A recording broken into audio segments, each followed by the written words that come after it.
Hello everyone and welcome to another Let's Play. My name is Anna Mardal.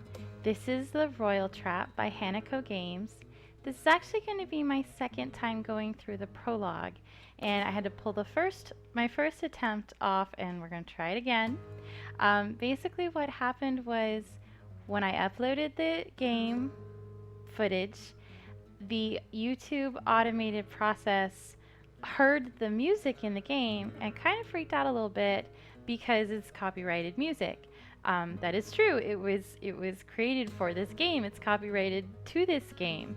I have permission from the game owner to make a Let's Play video and upload it to YouTube and monetize it if I want. She has a statement on the Hanako Games website, but the YouTube process is automated and it got a little and so we're going to try this again with the music down way low, and hopefully it won't be quite so freaked out.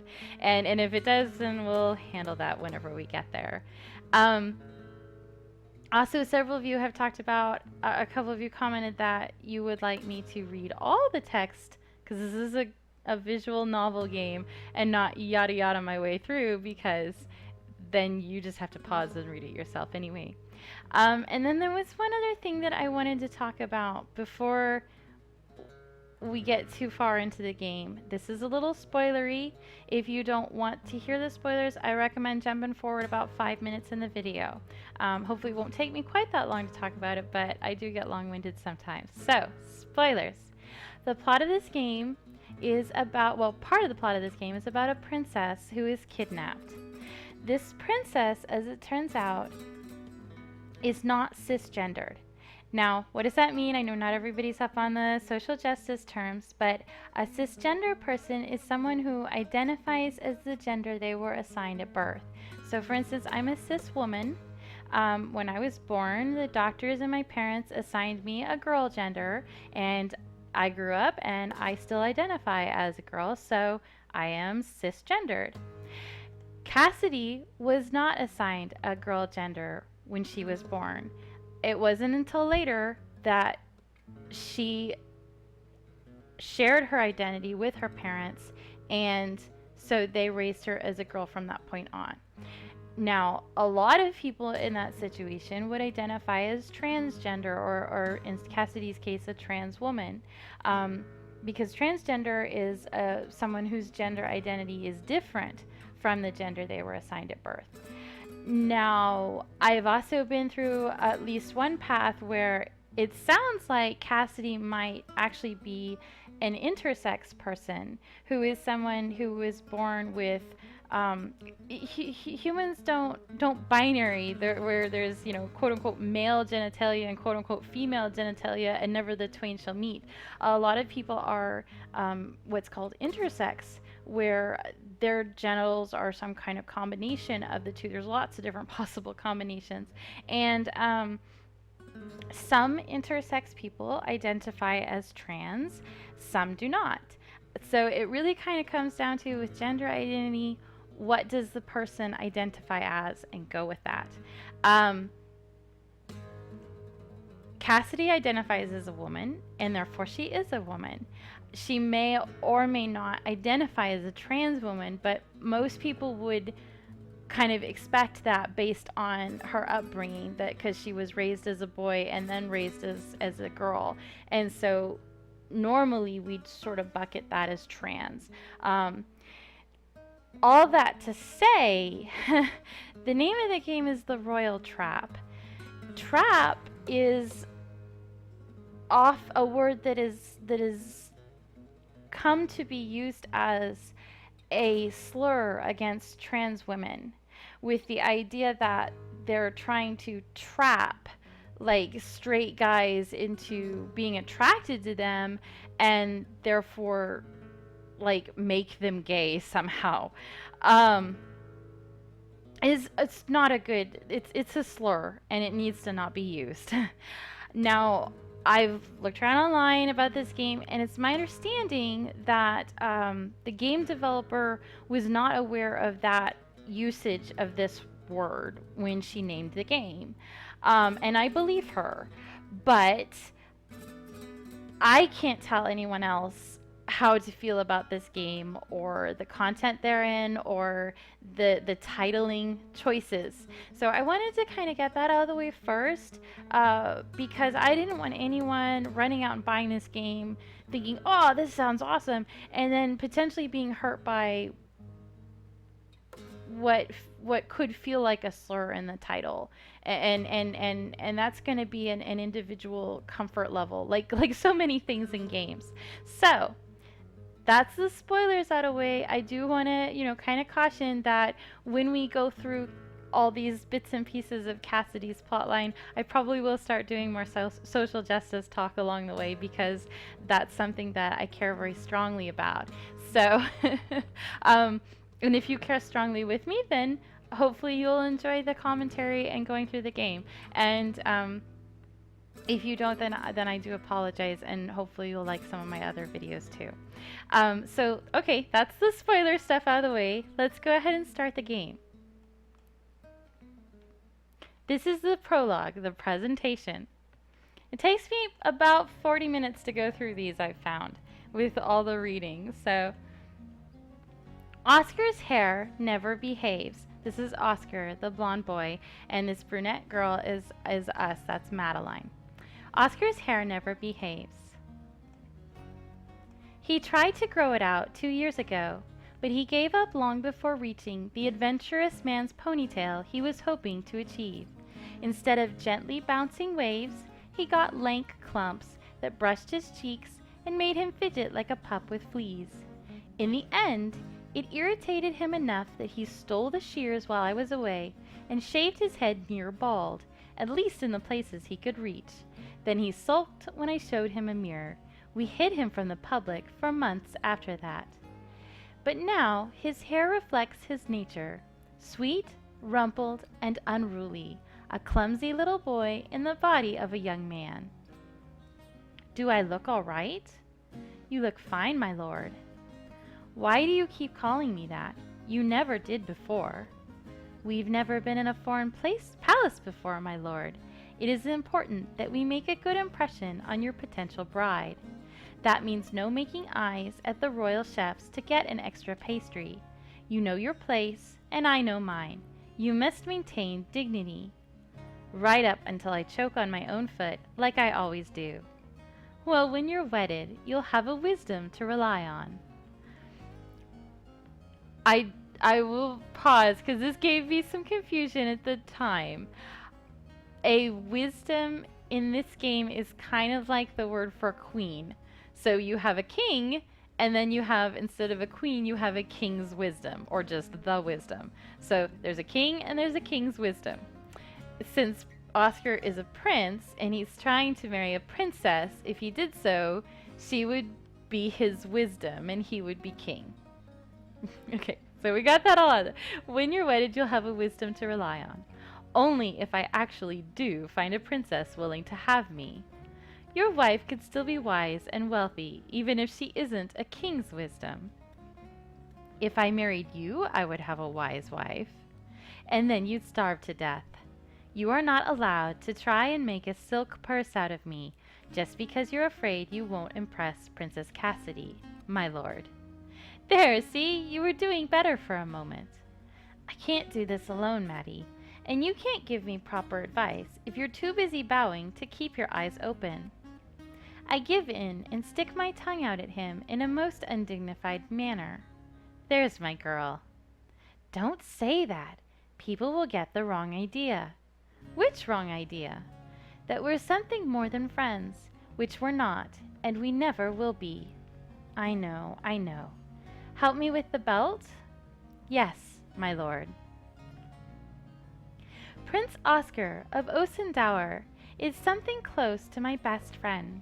He's also my employer, or the son of my employer, depending on how you look at it. More importantly, he is my responsibility, one that I will not fail. I was born Miss Meline Valois, daughter of a cadet branch of an insignificant noble house. To my misfortune, I was also born the second daughter, and as such, what little wealth and prestige remained in our line was settled upon my sister. There was simply not enough to divide between us and leave us any pretense of gentility. Thus I was raised to be my sister's shadow, her replacement in case of disaster, and to have nothing of my own. I was taught to be silent and supportive, and never to disgrace my family by displaying my own desires. If I had learned my lessons well enough, I might be there still. Instead, my greatest mistake became my only opportunity. And there's little child Meline and child Oscar. I was in the first rush of adolescence at the time, enjoying the freedom to run with longer legs. My family were attending court, making conversation with people far too important for the presence of a child who was heir to nothing. I was ordered to stay in our rooms, unseen and unheard, and wait patiently for their return. But I wanted a mid-afternoon snack, and I was tired of waiting. I came up with a plan that involved leading my governess on a false trail while I lifted the keys from a careless steward and wriggled my way into the palace cellars. There I discovered that I was not the first child to mount an expedition for sweets. A blond boy, his face streaked with tears, had managed to trap his hand between the planks of an old crate. It fell to me to calm him down and work out a plan to get him free unharmed, and both of us out of there without being caught. If I had known he was a prince, I might have been more successful. I thought his family, like mine, wouldn't want to raise a fuss or admit that anything had gone wrong. Instead, my escape route led us straight into the path of his parents' frantic searching. Even then, I tried to protect him. My mother was horrified at what I'd done. She would have had me whipped and confined to my room on bread and water for a week. The king of Osendower saw things differently, saw in me someone who could keep up with his youngest son's mischief and get him out of trouble safely. Thus I received a royal appointment as the valet of the young Prince Oscar, his companion, his maidservant, his advisor, and his agent. For the first time in my life, I had a place that belonged to me. I have studied for him, trained and fought for him. If necessary, I am expected to give my life for him. I will not fail. And I really like, and this is kind of a standard in Hanako games, that we have a strong female protagonist. Meline is very sensible, and I do love her, and cares a very great deal about her job and her future, and I think that's really valuable and unusual. I was actually noticing, like on Wikipedia, all the games by Hanako Games all have this line about how they're games for girls that everyone can enjoy, which that's true, okay. But it kind of irks me because I was sitting there thinking, how often do you hear that something is a game for boys, but everyone else can enjoy it too? Like the way it makes it sound, it's almost like a bad thing that these are games for girls. But the good news is everyone can enjoy them. Like, these are good games, in my opinion, because of the fact that, well, partly because they have a strong protagonist, and they also have strong protagonists that are women, and that's kind of rare, so that makes me happy. I won't say it's rare, but it's not, I'm not just tripping over those kinds of games. So I really do appreciate that about this developer. Now that Oscar is reaching adulthood, he must find a bride willing to give control of her ancestral lands to him. So a note on the world building in this game is that we've kind of gender flipped the old inheritance laws. So women inherit all of the land and money and the lineage type stuff, and it's up to the princes and the men to find a good match. Someone who will, as she says, gives control of her ancestral lands. So the king still has power. The king in this game has a lot of power, but at least here in the pre-marriage stage, the princes are all jockeying for a chance to win a princess's hand in order to become a king. So, world building there. Now that Oscar is reaching adulthood, he must find a bride willing to give control of her ancestral lands to him. I would not say it and discourage him, but I do not expect it to be these lands. Guelenor is a large and powerful kingdom, and the competition is likely to be fierce. I have never met Princess Cassidy, but I know she is quite young. She is certainly under no obligation to choose a husband in a hurry. This occasion is only the beginning of a long process for us all. Still, her debut is a small and prestigious gathering, and it was good fortune that Oscar received an invitation. Here he will gain experience in dealing with royal women who are not his relations, so that he can achieve a good marriage in the future. That is my final purpose, to prepare him and polish him, to make of him a man whom a princess could trust with her heart and her home. If no one wishes him for her husband, then all these years have been wasted. I will be sent home in disgrace, a nothing, a worse than nothing. And yet, if he is chosen, then he will become a king, the master of a territory far from his birth, and he will leave me behind. What happens to me then? I can't let my worries about the future distract me. I have to focus on Oscar and everything that is happening right now. No matter what happens, I will stay in control. I won't let anyone down. Not my family, not Oscar, and not myself. I'm going to take a sip of water, sorry. I think you're ready. Are you coming? You're allowed to attend the presentation, not just the ball. Of course, I need to see your competition. Good. Madeline? Yes? I want you to know, I really appreciate everything you do for me. And here's where we get a choice. The options are, I know that, which I prefer to call the Han Solo option. I appreciate you too, and stop wasting time. And I want to show everyone a lot of different paths, and I think there are some choices that don't really affect certain paths, so I also want to show lots of different options. So I'm going to say I know that. We're going to Han Solo him. Of course, my lord. He lets out a slow breath and shakes his head. Well, I suppose we should go.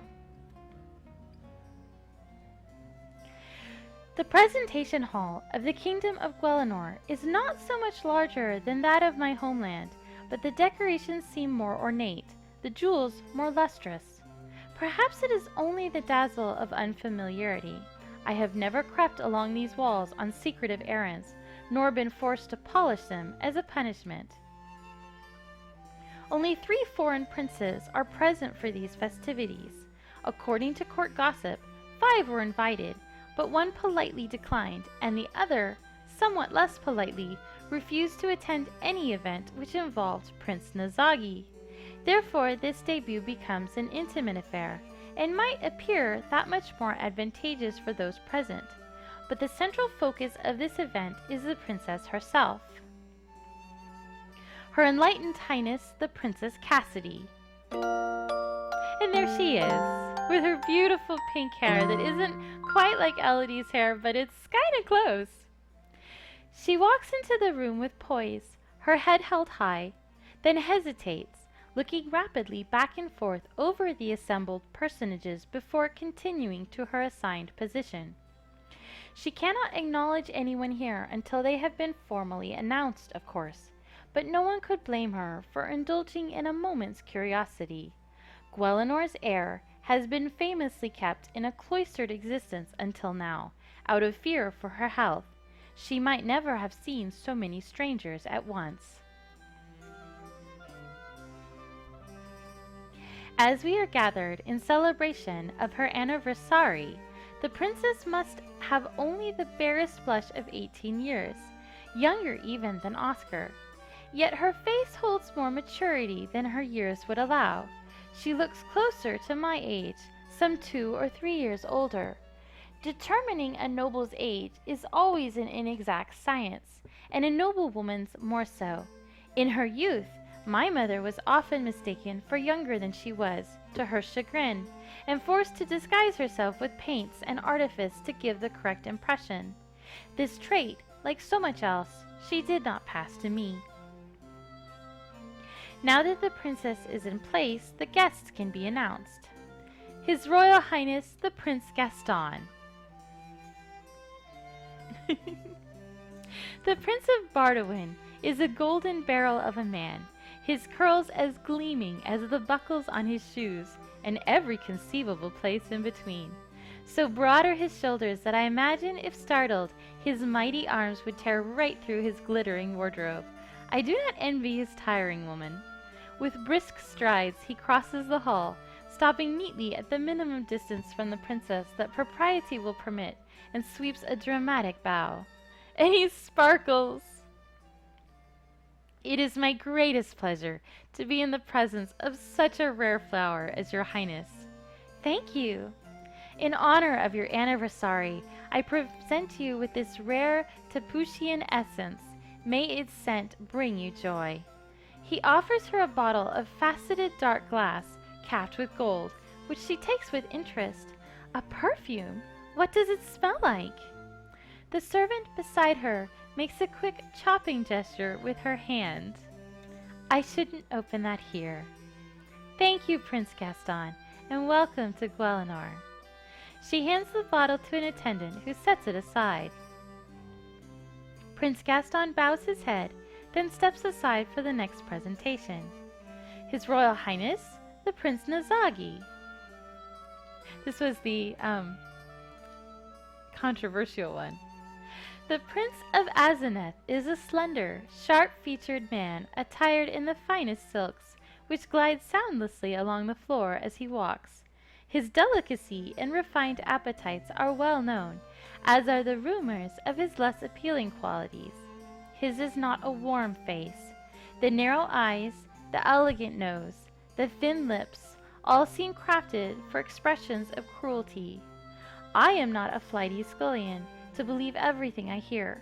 I find it entirely likely that it is his appearance which gives rise to such tales, and not any actions the prince has taken. Still, I would be cautious if I found myself alone with him. Approaching the princess, he bows with his hands at his sides. Gracious Highness, you do me much honor with your invitation. I only hope my humble gifts can convey my gratitude. He snaps his fingers, and a servant rushes forward to present the princess with bundles of blue and purple silk. You are very kind, Prince Nazagi. Be welcome. Prince Nazagi bows a second time, then steps backward, retreating without ever turning his back on the princess. And then it is our turn. His Royal Highness, the Prince Oscar. He may not be the most elegant man in the room, but Oscar is a prince nonetheless. He walks with confidence, then presses one hand to his chest and bows with one foot sliding respectfully back. Your Highness, I thank you for granting me the opportunity to meet you and to convey my good wishes in person. I bring you the gift of a flower that will never fade. He holds up a blue velvet presentation box containing a brooch in the shape of a rose, its petals encrusted with jewels. It's lovely! Thank you! She seems honestly pleased, and his answering grin is equally sincere. Had he stopped there, he would have left an excellent impression. I also wrote you a poem. Would you like to hear it? Oh, no. As fairest maid to fairest day can wish the darkest cares away, as fish and frog shall meet and laugh upon the golden seed and chaff. The servant behind the princess clears her throat audibly. Perhaps you could tell it to me later. I mustn't keep everyone waiting. Oh, right. Well, wow, I don't speak French, and I feel like I'm going to butcher this. I'm sorry. Well, joyeux anniversary. Joyeux? Joyeux? I don't know. I'm sorry. With a parting bow, Oscar backs away, and thus the presentation of the three princes is concluded. There is, however, a fourth prince in the palace. He is Prince Calum, or Callum? Calum? I'm not sure. We'll go with Calum. The youngest living son of the King of Guelenor, and still a bachelor, the youngest living son. The sour expression on his face does him no favors. I wonder if he looks that way all the time, or if it's the presence of his competitors that curdles his stomach. Some men are like that. All princes are his competition, not for Princess Cassidy, of course, but for any other heir he might hope to win. Any prince can marry a princess if she chooses him. Birth order makes no difference. A man rises or falls by his charms and his ambition. Charm has to be Oscar's strength because ambition never was. I suppose that's my fault. It was hard to teach him to want more when life seemed so happy as it was. The servant beside Princess Cassidy rings a silver handbell. At that delicate tone, Princess Cassidy clasps her hands together, and smiles at us all. In the name of my mother, wise Paloma, I bid you all welcome to Guelenor. May your visits be filled with joy. With those words, she withdraws from our company. Formal dinner will begin in 1 hour. At your convenience, please assemble in the drawing room for aperitifs.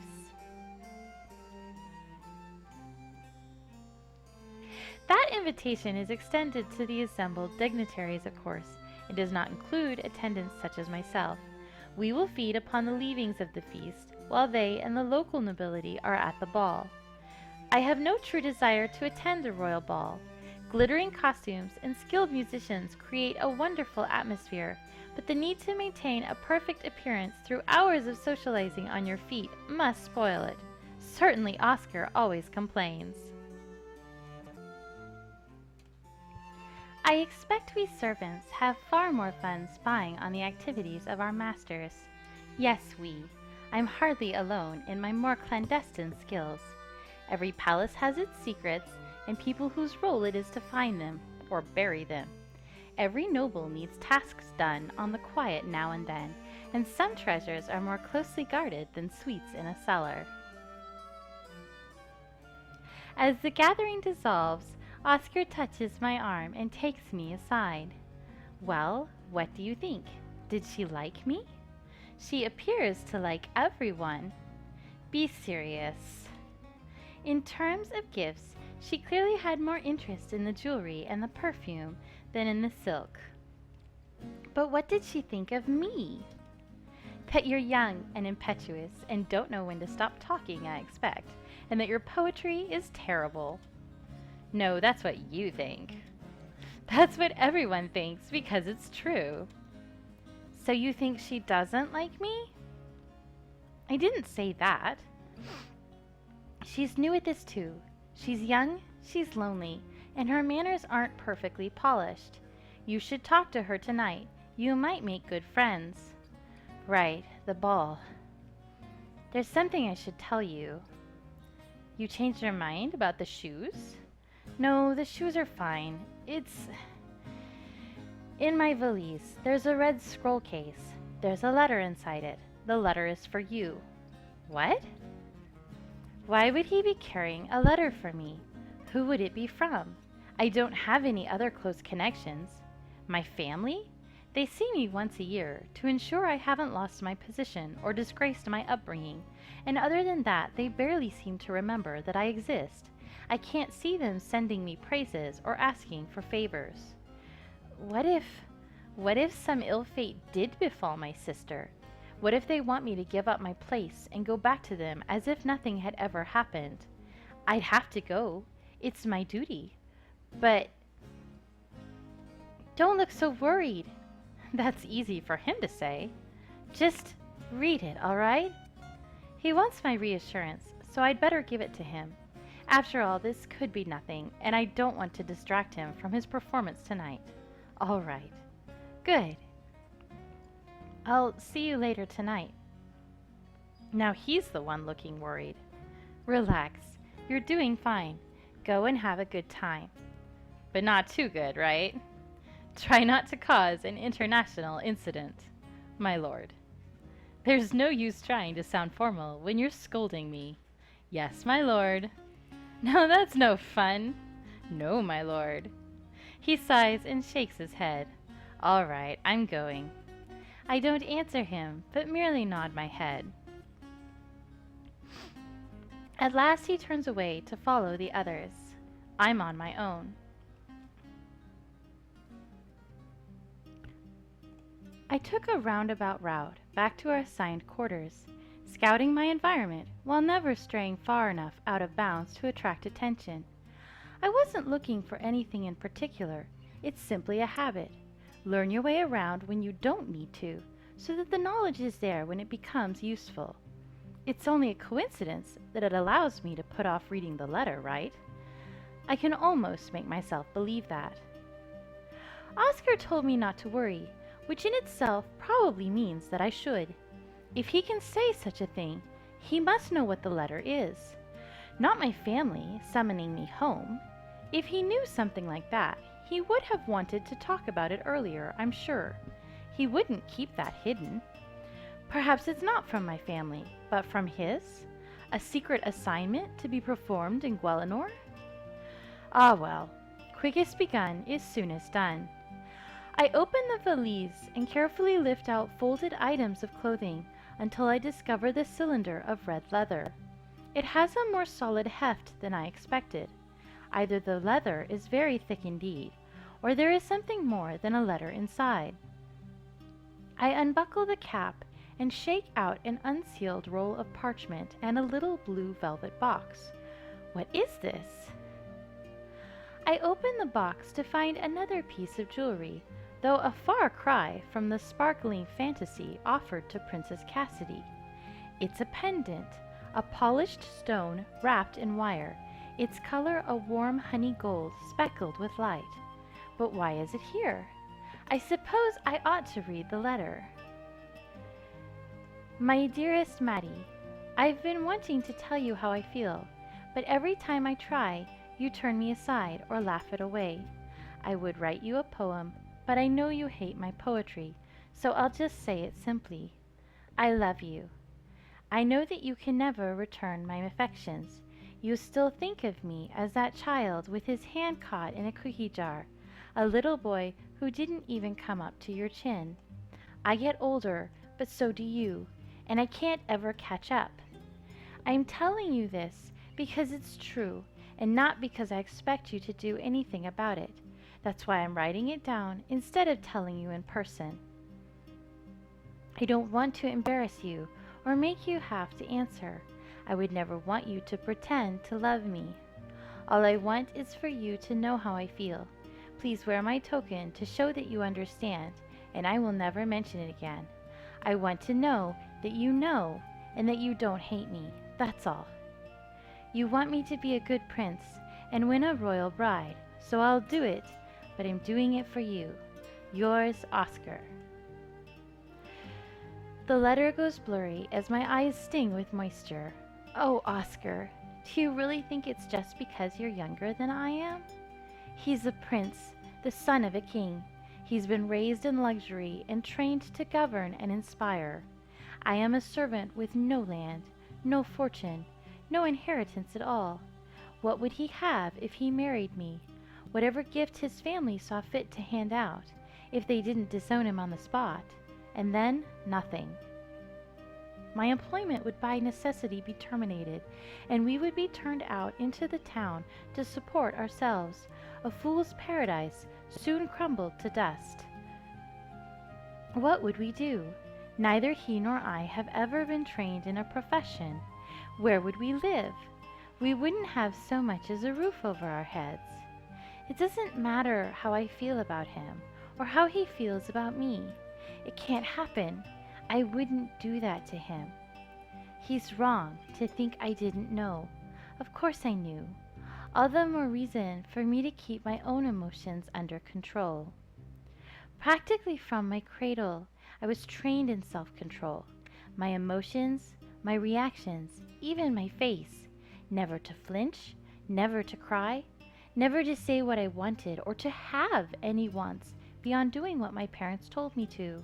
I was supposed to sit quietly in the background until I was needed. Eventually, I suppose, I would have lived in my sister's house as a poor relation and unpaid housekeeper, and never had any life of my own. My little rebellion, my misadventure, came as a shock to my parents, who had thought me so obedient. But even out of their care, I am still the daughter they raised. It remains my nature to be cautious and quiet and restrained, no matter what I feel inside. I'm good at it, sometimes so good that I don't even know my own feelings anymore. Except with Oscar. He makes me laugh. He teases me and forces me to tease him back. He lights up when he smiles. Even now, when he's not here, he's almost managing to make me cry. He's been my best friend all these years. I owe him everything, and I won't let him ruin his life for me.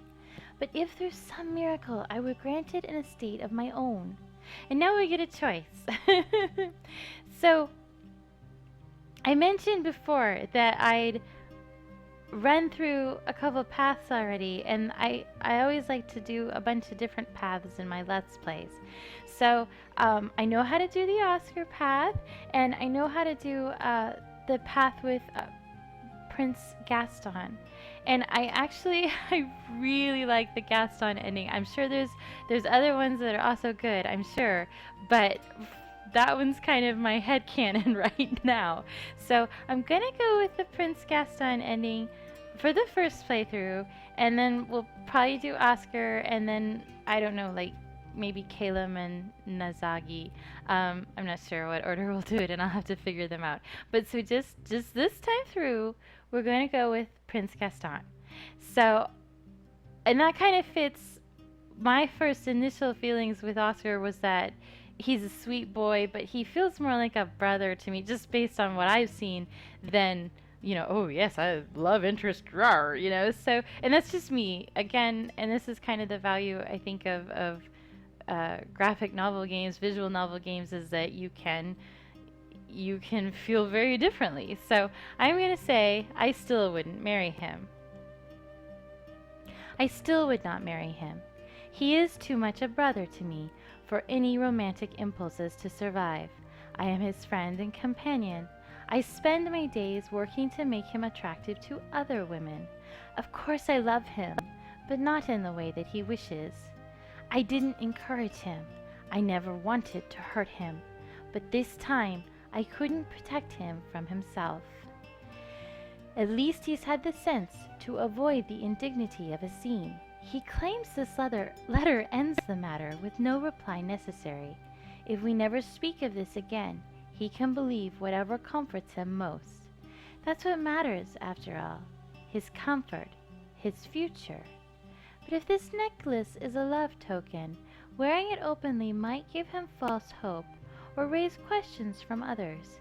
It would not benefit his chances with a princess to have me seen as his paramour.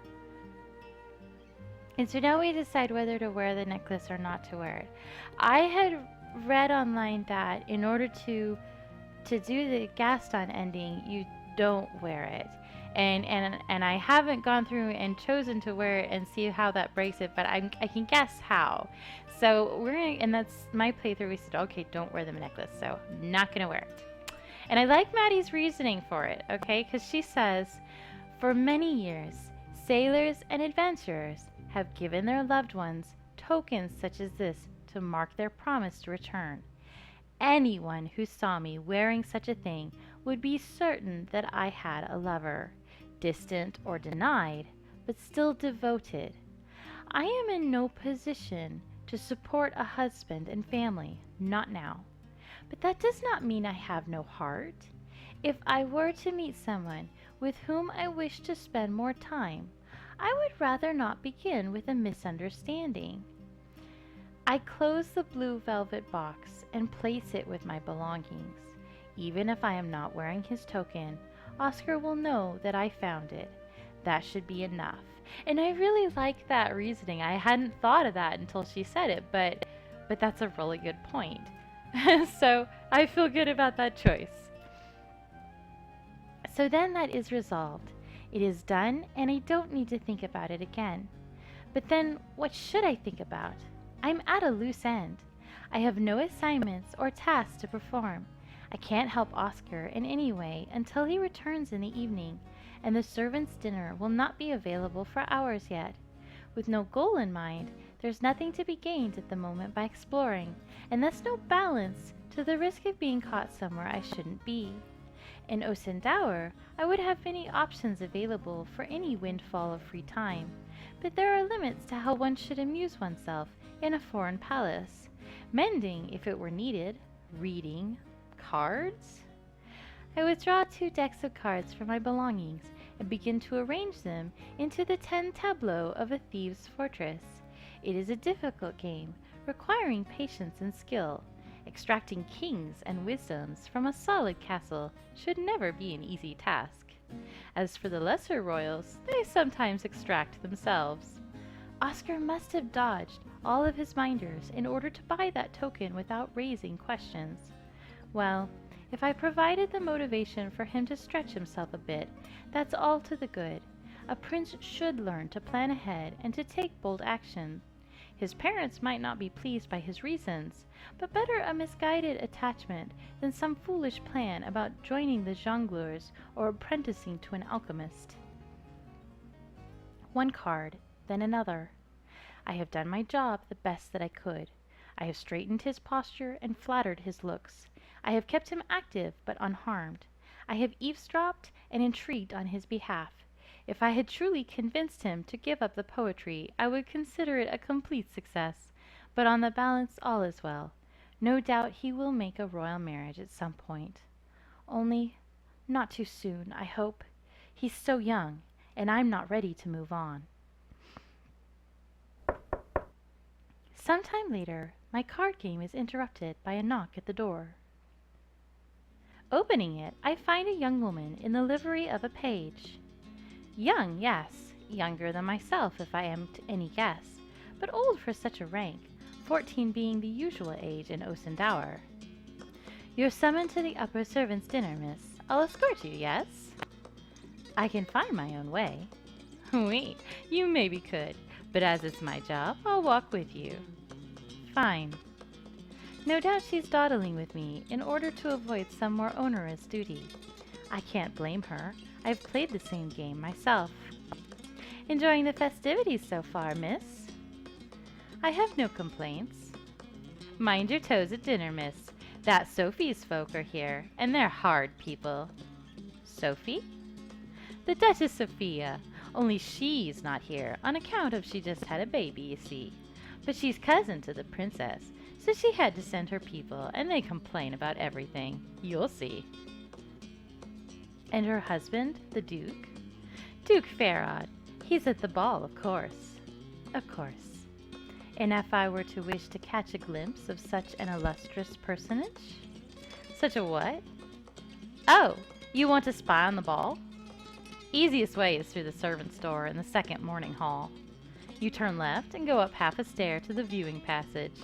Different way is better if you want to get in fast when someone calls you, but just for looking, that's the best. Thank you. Her language skills may be unpolished, but she does know her way around. She might even be a useful source of information during our stay here. Have you heard any interesting stories lately? Always stories with so many guests, miss. There's a gentleman's son throwing coals because some other fellow's wearing the same tailoring. And I heard it from the boot boy that one of 'em had to be sent home in disgrace for planning to cause a scene at the ball. They were going to have a fight about clothes? Oh no, it wasn't those. This was a young lady who'd heard the story about the princess dying of the plague. Well, it's a sour bite to say it, but there's rumors sometimes. What rumors? That the little princess went the same way as her brother Caspian, and the one we've got now is an impostor. Anyone who's ever seen the princess and the king's wisdom together knows better. Some little miss who hadn't was planning to make a name for herself till her lord father, who had, got wind of it. Imagine that, standing plain as you please, telling all the lady whatevers they're cuckoos and not ladies at all. You turn the whole country upside down. I shudder at the thought. But there's no truth to it. Not to that, no, but I'd like to see it anyway. What sort of person would want to see a woman told that her parents aren't her parents? Even if your family no longer cares about you, even if you've never missed them, they're what made you. To have it taken away and in public for everyone to see your humiliation, how could anyone want that?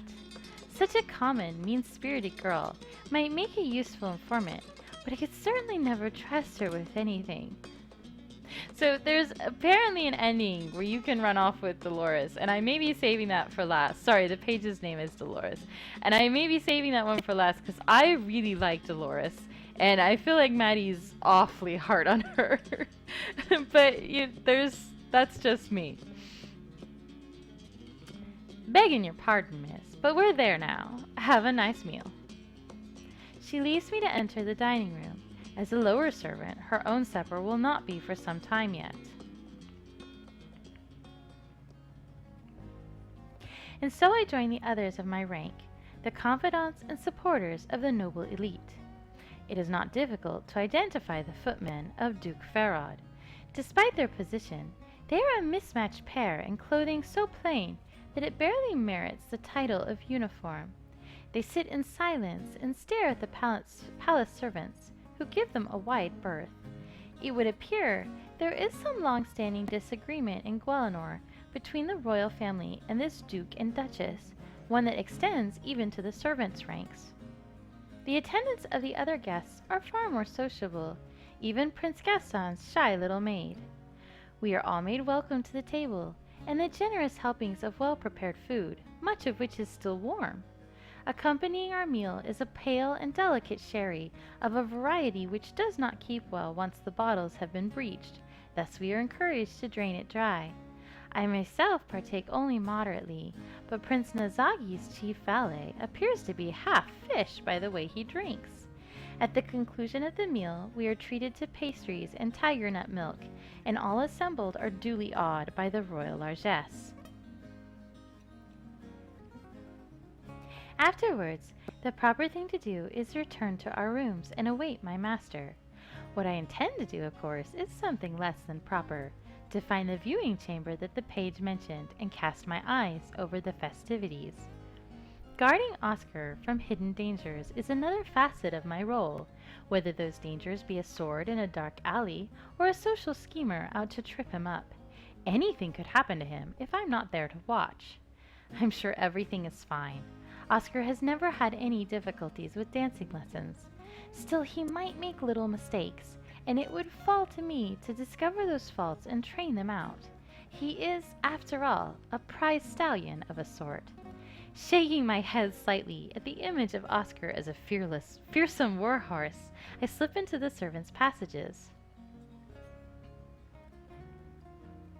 It is clear that these unfinished corridors are not intended for the eyes of those above the salt.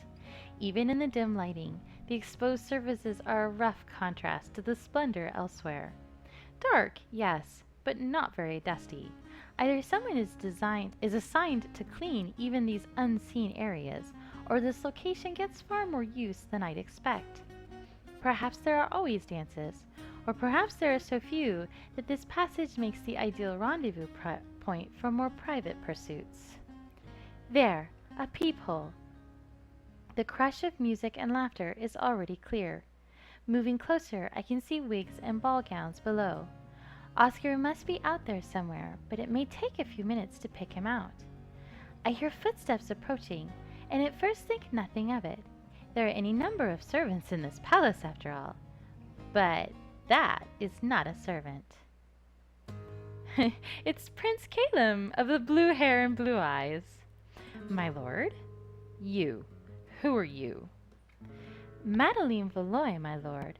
Valet to Osendower. What is he doing here? He is a prince. He should be dancing with the nobles assembled below. Could the man be, of all things, lost in his own palace? Do you need something, my lord? Nothing you could provide for me. The poisonous edge to his dismissal makes me wonder what exactly he thought I was offering. As I have failed to respond, he presses on. Are you on some errand? My time is my own at the moment, my lord. Then why are you here? What is the world coming to, when a servant cannot have privacy from her betters even in the back halls? It is a complete breach of decorum for him to set foot here at all. He shouldn't be challenging me about it. Inarguably rude though his question is, he is a member of the royal family, and I am a guest in his home. I am observing, my lord. Like the little cinder girl, watching and dreaming of what she can never have? I beg your pardon. Guest or not, that was just too far.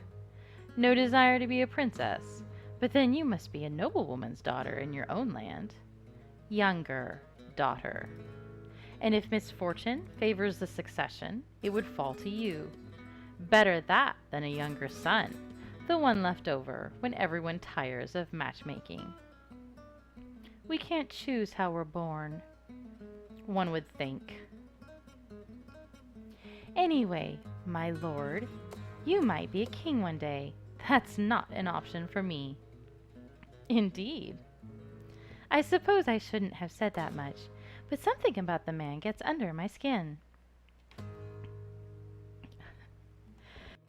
So if not envy, and not an errand, what's your game? I am keeping watch over my prince, as is my responsibility. At least I was, before you began interrogating me for no reason. His only answer is a snort, before he leans forward to place his own eye to one of the peepholes overlooking the ballroom. Well, dutiful spy, it seems you have nothing to worry about. There may even be wedding bells in his future. What? I plaster myself to the wall and frantically scan the dancers below. Animation! Dancing! There he is! Oscar, his hair glittering in the light of the chandeliers, and a young woman in his arms, Princess Cassidy. She's smiling at him. They look happy. Of course they look happy. They're royalty. They've been trained to be dazzlingly polite in all circumstances. She'll dance with all of her suitors. That's why they're here. It's nothing. She places her hand in his, tilts her head. She laughs, and his eyes answer. They walk together towards the edge of the dance floor, strolling like lovers. What if I was wrong? What if they're a perfect match? If she chose him, Oscar would not hesitate to do his duty, regardless of any foolish dreams. His letter to me was not a declaration of intent. He knew there would never be anything between us. There are no obstacles in his path. If she chose him, here and now, that would be that. He would leave, and I would be... I stepped back from the sight, intending to make my apologies to Prince Caleb, but he is nowhere to be seen. He must have left while I was distracted. I shouldn't have come up here. I expected to see Oscar bumbling innocently along like the little boy he was when we met. I wanted to reassure myself that nothing had changed, that I was in control, older and wiser, like always. I was not ready to face the idea that he might not need me anymore. I returned to our rooms, too distracted to choose an adventurous route. How could he do this? Of course he could do this, that's why we came here. But he only this evening sent me that letter. But who knows when he wrote it? Before he met her, certainly. Days, weeks ago it could have been. Old news. He's young. He longs for romance, and he can't get it from me, so he turned to someone else. It's only to be expected. I must stay calm. In all likelihood, this will come to nothing. The princess is a sheltered young woman, enjoying the attentions being paid to her, but she's also an heiress who has been raised to her responsibilities. Perhaps Cassidy and Oscar might come to an understanding in time, but her family would insist that she meet others first. Even if they were swept away by some mad passion and declared an engagement on the spot, which would be an incredible scandal, it would take months to organize a formal wedding. Disaster is not imminent. I have to believe that. Still, one thing is clear to me. I have been too complacent. I have not planned ahead. Sooner or later, I will lose my position with Oscar, and I need to think about what to do next. I don't like it, but not liking something doesn't stop it from happening. I have to face this. There are no other princes in Osendower, but there is no shortage of young men. If I am credited with polishing Oscar for a prestigious match, mothers may want to entrust their sons to me, or even younger children. I've had enough education to pass for a tutor if I must. Such a role would give me a new home and security for a time at least. There are benefits to having worked within the palace for so many years. Someone may wish to employ me on the basis of what and whom I know. And then there are my other skills, although I would prefer not to rely on them. One who lives by the blade tends to die by it as well. No, never. Not that, and not returning to my family's hearth. Better to starve with dignity. I can't believe it could come to that. How could I have let this happen? I knew my life with Oscar wouldn't last. I told myself that I was being the wise one, that I was focusing on what was most important, and not letting myself be distracted. Apparently wisdom and blindness looked so similar that I couldn't tell the difference. No, I will not panic. Everything will be all right. I have time. Once we are in our own country again, I will set aside my wages. I will work harder at being sociable and making connections within the court. It is never too late to make a good beginning. You go, Maddie. Planning ahead, yay! Perhaps, if Oscar marries well, their majesties will see fit to reward me. I am an adult now, and I have earned their trust. They might have a new position in mind. With royal support and a higher pay rate, I would be able to make a home for myself. And then, with security and a place of my own, I could consider personal matters. Love, a family, all the things I can't have now. A real future at last. Oscar marrying Cassidy could be the best thing that ever happens to me. But even I wouldn't believe myself if I claimed I would not miss him. I am drawn from my contemplations by a strange sound, or perhaps an absence of sound. I'm not entirely sure. It wasn't something that I registered on a conscious level, but I have been trained to respond to changes in my surroundings. Something is wrong. I rise and walk to stand near the doors, just beyond the arc that they cover when they swing. If someone or something bursts through those doors, I would rather not be struck in the face. There's a rumble in the distance, a hubbub that can't be silenced by solid walls and thick carpeting, and it's growing. Heavy footsteps, the clash of metal, a fist hammering on the door. Open up in the name of the king. What's going on? The princess has been kidnapped by your master. I need like a dun dun dun. The music is providing it. What? Oh, Oscar, what have you done? And now we get this fabulous and interesting sort of opening sequence to close out the prologue and lead us into chapter 1. And here's where I'm going to have a few more feels. And this is kind of spoilery, so if you don't want any spoilers, you might want to just, I think, close down the video because it's going to be kind of the last stuff I talk about. But I love the music. And I looked up the lyrics for the song and kind of had like a frowny face. The song's called Elaborate Deception. And the lyrics are, you wear a smile to gloss over all the shame, dolled up like a decoration. Just a guile, all for show to entertain, you're a walled up aberration. Till you abandon this facade, underneath it's all a fraud. You're a slave to the secession, to make a good impression. Obsession, it's the truth that you've denied. It's killing you, there's no place left to hide. So how long can you keep it all inside? Elaborate deception. Now,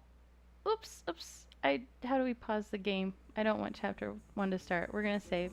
Uh,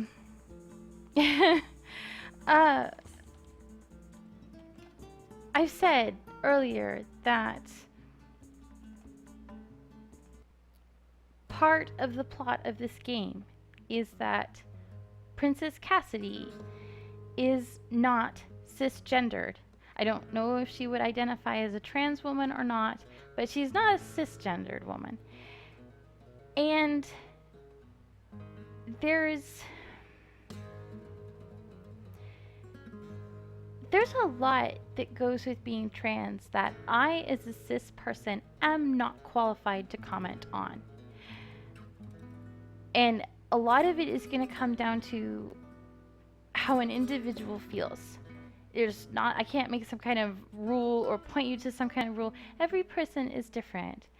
And while it's possible that the lyrics of this song apply to someone other than Cassidy, it feels like that's the most immediate logical choice to jump to. And to say things like, you wear a smile to gloss over all the shame. There is no shame in not being cisgender. There is no shame in being a trans woman or an intersex woman. There is no shame in those things. There does not need to be shame in those things. It's not a moral failing to not be born cis. The next line, dolled up like a decoration. It's my understanding, based on what I've read about the game and based on what Cassidy herself says, she likes dresses. She likes dolls. She likes her pretty clothes and perfumes and gold brooches. And just all the frowny face at a walled up aberration, because okay, yes, the dictionary definition of aberration can just be different, but that's not usually how it's used. There's a connotation of badness usually with aberration. And this is, until you abandon this facade, underneath it's all a fraud. And I have all the issues with that, because there's this sort of mentality with a lot of cis people that trans people owe us a full disclosure of their history and all the ins and outs of their identity and an exact mapping of their bodies, and they don't owe us anything. And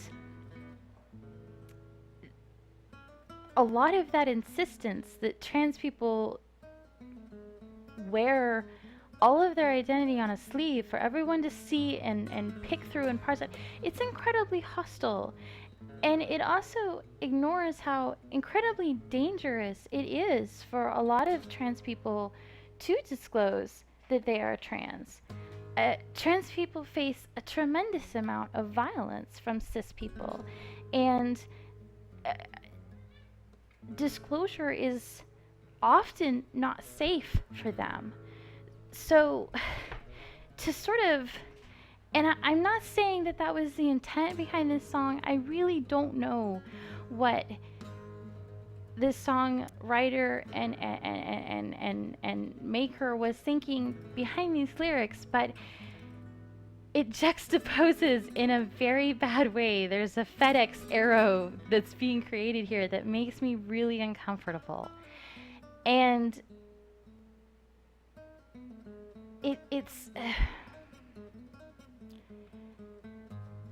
it's wrong.